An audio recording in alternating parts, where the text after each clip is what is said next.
विवेकानंद सेवा संस्थान के वार्षिक उत्सव 2026 में आमंत्रित और उपस्थित आप सभी अतिथियों का हार्दिक आभार है। आपका हार्दिक स्वागत है। मैं मंचासीन हमारे अतिथिगण श्रीमती सविता कपूर बहन जी हमारी, जो इस क्षेत्र की कैंट क्षेत्र की विधायिका भी हैं और सर्व परिचित हैं, सर्व सुलभ हैं। जैसे कि स्वर्गीय श्री हरमोज कपूर जी रहते थे, उसी प्रकार से उनकी परंपरा को आगे बढ़ाते हुए श्रीमती सविता कपूर हमारे किसी भी आमंत्रण को कभी भी मना नहीं करती हैं, चाहे कोई छोटा कार्यक्रम हो या बड़ा कार्यक्रम हो। तो ये आपकी महानता है कि आप हमारे हर निमंत्रण को स्वीकार करती हैं और हमें पूरा समय देती हैं। Doctor M.K. तनेजा जी, जो सीनियर ENT विशेषज्ञ हैं, और उन्होंने निश्चय किया कि मैं 60 वर्ष के बाद अपने डॉक्टरी वाला पेशा जो है वो हैंड ओवर करके सामाजिक क्षेत्र में कार्य करूंगा। तो उन्होंने योग पर रिसर्च की, उसमें PhD प्राप्त की और लोगों को जीवन पद्धति कैसे हमें जीना चाहिए उसके बारे में बताते हैं, शिक्षित करते हैं और गाइड करते हैं कि किस तरह हमारा जीवन अच्छी तरह चल सकता है। तो डॉक्टर तनेजा जी, श्री विशाल जिंदल जी, जो राष्ट्रीय स्वयं संघ के विभाग संपर्क प्रमुख हैं, और श्री डॉक्टर रणबीर सिंह जी, जो शिक्षा विभाग से CBSE बोर्ड से हमारे साथ हैं और समय समय पर हमारा मार्गदर्शन भी करते रहते हैं और सहयोग भी करते रहते हैं। आज के कार्यक्रम में माननीय श्री गणेश जोशी ने यहाँ पर उपस्थित रहना था मुख्य अतिथि के रूप में, लेकिन वो अभी किसी शिमला से लौटते हुए किसी जगह पे फंसे हुए हैं। अभी भी उनसे बात हुई है, तो संभव है कि वो कार्यक्रम में कुछ देर के लिए आए। तो मैं ऐसे मंच पर उपस्थित आप सबका स्वागत अभिनंदन करते हुए स्वामी विवेकानंद सेवा संस्थान के बारे में 3-4 मिनट में जानकारी देना चाहूँगा। मैं ज़्यादा समय नहीं लूँगा, बहन जी को किसी कार्यक्रम में जाना है, श्री विशाल जिंदल की जगह बचते हुए और किसी स्थान पर भी होना है। और आज देखिए भाग्य की बात है, राष्ट्रीय स्वयं संघ के करीब 6 कार्यक्रम हो रहे हैं इस समय। तो हम लोगों को जो भी संघ के कार्यकर्ता हैं हर जगह पहुँचना होता है, सब जगह अपनी उपस्थिति भी होती है और उन्हें भाग भी लेना होता है। तो सबके समय की मजबूरी है। तो स्वामी विवेकानंद सेवा संस्थान लगभग 20 वर्ष पूर्व हमने एक ट्रस्ट के रूप में स्थापित किया, जिसमें इस ट्रस्ट के उस समय के सदस्य जो हमारे प्राथमिक सदस्य थे, श्री जयनारायण अग्रवाल जी जो अब स्वर्गीय हैं, श्री सतीश खन्ना जी, श्री SP वासन जी, श्री KK भारद्वाज जी और मैं स्वयं, ऐसे 5 लोगों ने इस ट्रस्ट का गठन किया। और उसके बाद शिक्षा के क्षेत्र में जो गरीब बच्चे हैं, जो वंचित वर्ग के बच्चे हैं, जो खाले में रहते हैं, जिनके देखने वाला कोई नहीं है और जिनके माता पिता उनको शिक्षा नहीं देना चाहते, ये भी अंडरलाइन बात है। क्यों? क्योंकि वो उन लड़कियों से काम कराना चाहते हैं घर का कि जिससे कुछ अर्निंग हो जाएगी, ये उनका एक भाव रहता है। तो उनको उस भीषण वंचित वर्ग को वहाँ से निकालकर शिक्षा केंद्रों तक लाना और उनको शिक्षित करना, जिससे कि वो एक देश के अच्छे नागरिक बन सकें और अपने शिक्षा में अच्छा स्थान प्राप्त करके अच्छी नौकरी पा सकें और देश के अपने अच्छे नागरिक बन सकें। ऐसा एक प्रयास 20 वर्ष शुरू किया था। हमारे पास केवल 21 बच्चे थे और 2 शिक्षक थे। आज की स्थिति है कि हमारे पास 7 केंद्र हैं और लगभग 250 बच्चे हैं। ये बच्चे कुछ आपके सामने बैठे हैं, बहुत सारे बच्चे पीछे कार्यक्रम की तैयारी कर रहे हैं, आपके सामने कार्यक्रम प्रस्तुत कर रहे हैं। तो ये सभी वंचित वर्ग के बच्चे हैं। कहने का अर्थ, आज आपको यहाँ पे बुलाने का अर्थ यह है कि आप सब देखें कि आप सबका जो सहयोग हमें मिलता है बार बार, इसका परिणाम क्या है। हम कई बार दान दे देते हैं, सहायता कर देते हैं, लेकिन उसका परिणाम नहीं दिखाई देता। तो आज ये छोटा सा हमारा प्रयास है कि आप सबको दिखाएं कि ये जो बच्चे गरीब वर्ग के बच्चे हैं, ये भी सब कुछ कर सकते हैं। जैसे हमारे बच्चे, मेरा बच्चा, आपका बच्चा अच्छी नौकरी कर सकता है, अच्छी जगह पर जा सकते हैं, अच्छे कंपटीशन में भाग ले सकते हैं। तो ये सब लोग भी ऐसा करने में समर्थ हैं। जिसका उदाहरण ये है, हमारे 250 बच्चे इस समय पढ़ रहे हैं और आज तक लगभग हमने 2500 बच्चों को शिक्षित किया, जो अगली क्लास में जाके आगे चले गए हैं। तो हम कक्षा 3 से लेकर 12 तक के लिए शिक्षित करते हैं और उसके बाद उनको बड़ी क्लास के लिए भी उनकी सहायता करते हैं। हमारे केंद्रों के पढ़ाए हुए 14 बच्चे इस समय बहुत अच्छी नौकरी कर रहे हैं। IT कंपनी में नौकरी कर रहे हैं, HDFC बैंक में नौकरी कर रही है, हमारी बेटियाँ के साथ में बैठी हैं। और इन सबके बच्चों की विशेषता ये है कि जब वो कक्षा 10 से पास करते हैं तो केंद्र पर आके पढ़ाते भी हैं। ये नहीं कि हमने पढ़ लिया और चले गए।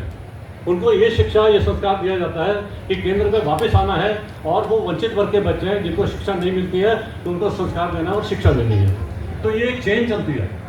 इसी प्रकार से हमारे बच्चे इस बार कक्षा 10 से निकल के 13 बच्चे गए हैं।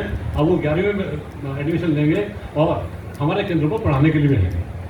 तो ये संस्कार की चेन है जो हम देने का प्रयास कर रहे हैं और इस सब में आप सब लोगों का हमें आशीर्वाद मिलता है, आपका सहयोग मिलता है। तो ये एक बहुत बड़ा कार्य हम सब लोग आपके सहयोग से संपन्न करते हैं।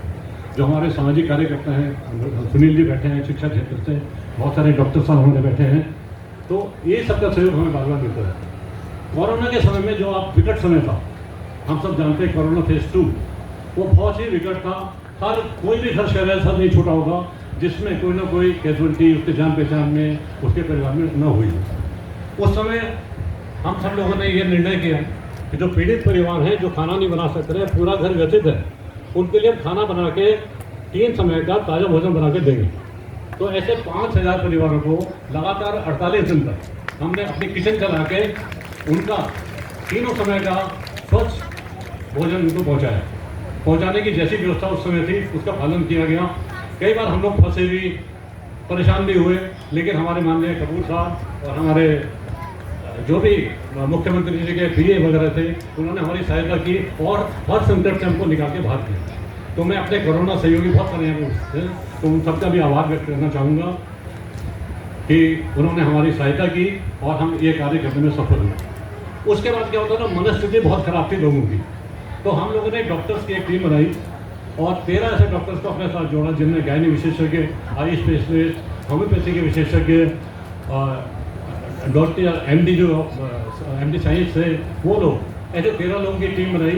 साइकोलॉजी वाले भी हमारे पास थे जो व्हाट्सएप ग्रुप से संपर्क करके हम लोगों से उनकी बात कराते थे, उनकी परेशानी जानकर अपने कीमती समय से वो समय निकाल कर उनको परामर्श भी देते थे और उनके दवाई की व्यवस्था भी करते थे।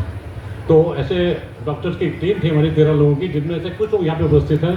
तो मैं आप सबका अभिनंदन और आभार व्यक्त करना चाहूँगा और आज आपको हम छोटा सा एक सम्मान भी यहाँ पे देना चाहेंगे।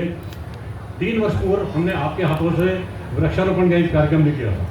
अब वृक्ष लगाना मतलब सदा के लिए जीवन देना, तो आप सब लोगों के हाथों से वो वृक्ष लगाए थे जो आज भी गौतम इंटरनेशनल स्कूल में बड़े हो रहे हैं, फल फूल रहे हैं और लोगों को ऑक्सीजन भी प्रदान कर रहे हैं।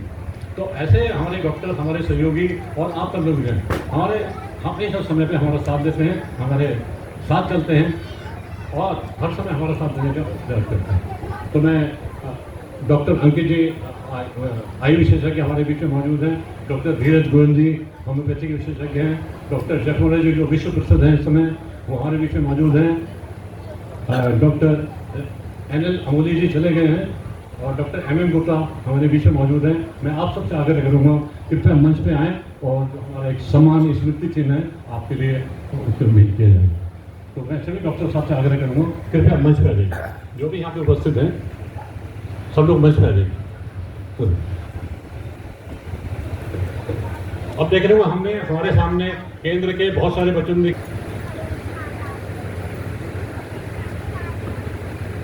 अब डॉक्टर्स का सम्मान डॉक्टर्स के हाथों और हमारे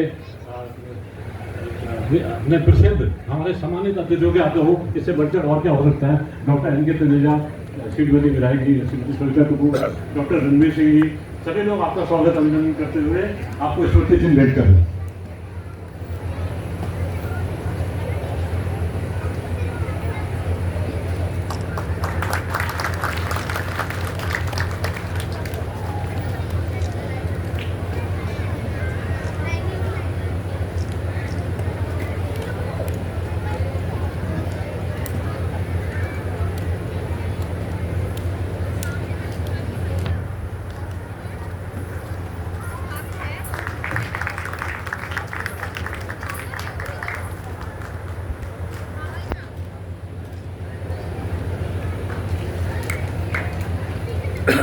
डॉक्टर अंकित जी, डॉक्टर धीरज गोयल जी, अब क्योंकि डॉक्टर के पास समय वैसे भी की कमी रहती है, आप लोग हमारे कार्यक्रम में उपस्थित हैं, ये भी एक हमारा सौभाग्य है और बहुत बड़ी बात है। शेष लोग जो यहाँ पे उपस्थित नहीं है, जैसे मैंने कहा 3 डॉक्टर हमारे ऑस्ट्रेलिया के थे, एक जम्मू कश्मीर की थी, स्त्री रोग विशेषज्ञ, डॉक्टर सेनन इस समय यहाँ पे नहीं है और डॉक्टर रुचिका है जो उपस्थिति लेकिन वो जा चुकी है। तो हम सबका पुनः आभार करते हुए आपसे आग्रह करेंगे अपना स्थान ग्रहण करें।